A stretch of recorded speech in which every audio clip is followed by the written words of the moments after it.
Hello day dreamers, this is me Chandrika too with you.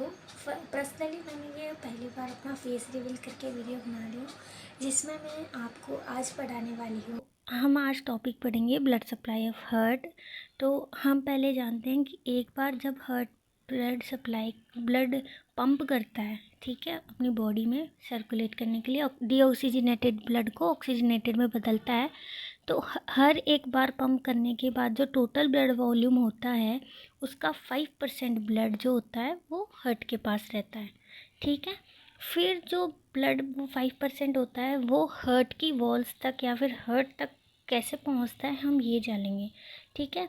तो इसमें हम देखेंगे कि पहले सारा का सारा ब्लड अरोटा के अंदर ऑक्सीजनेटेड ब्लड चला जाता है, ठीक है।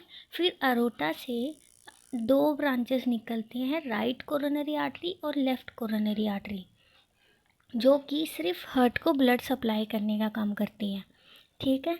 तो राइट कोरोनरी आर्टरी जो होती है वो दो पार्ट्स में डिवाइड होती है, अगेन पोस्टीरियर इंट्रावेंट्रिकुलर आर्टरी और marginal artery. Posterior intraventricular artery जो होती है वो वेंट्रिकल्स की वॉल को ब्लड सप्लाई करती है। किसकी वॉल को ब्लड सप्लाई करती है? वेंट्रिकल्स की वॉल को। और जो मार्जिनल आर्टरी होती है वो wall of right atrium and right ventricle को ब्लड सप्लाई करती है, ठीक है। फिर हम बात करेंगे लेफ़्ट कोरोनरी आर्टरी, जो अरोटा से ही निकली थी। हमने कहा था कि अरोटा से दो ब्रांचेस निकलती है, जिसका नाम है right coronary artery and left coronary artery. Interior intraventricular artery और सर्कमफ्लेक्स आर्टरी में left coronary artery again divide होती है।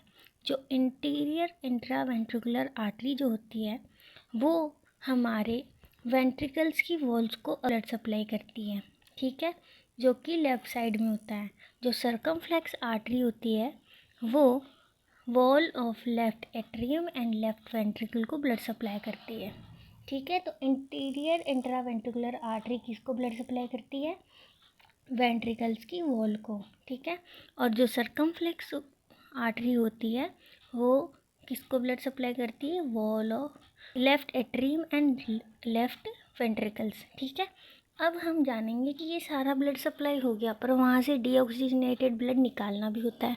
तो अब वो जो चारों आर्टरी से जहाँ पे चारों जगह पर ब्लड सप्लाई हुआ था, ब्लड सप्लाई हुई थी हार्ट की पोस्टीरियर इंट्रावेंट्रिकुलर आर्टरी से वेंट्रिकुलर वॉल में, मार्जिनल आर्टरी से wall of right atrium and right ventricle में, इंटीरियर इंट्रावेंट्रिकुलर आर्टरी से वेंट्रिकल वॉल में, और सर्कमफ्लेक्स आर्टरी से left ventricle and left atrium की वॉल को ब्लड सप्लाई होती है सर्कमफ्लेक्स आर्टरी से, ठीक है। तो इन चारों जगह से ब्लड कलेक्ट होगा और फिर वो ब्लड जाएगा कार्डियक वेन के अंदर, ठीक है। कहाँ पर जाएगा? कार्डियक वेन के अंदर। तो कार्डियक वेन से कोरोनरी साइनस में जाएगा और कोरोनरी साइनस से राइट एट्रियम में जाएगा। राइट एट्रियम से अगेन ब्लड डीऑक्सीजनेटेड वहाँ से कलेक्ट होगा और फिर वो सर्कल चलेगा, जो हम नॉर्मली ब्लड का देखते हैं ऑक्सीजनेटेड होने में क्या क्या करता है, तो वैसे ही होगा। फिर वापस यही सर्कल ऐसे ही चलता रहेगा और हार्ट को बार बार ब्लड सप्लाई होता रहेगा। Thank you.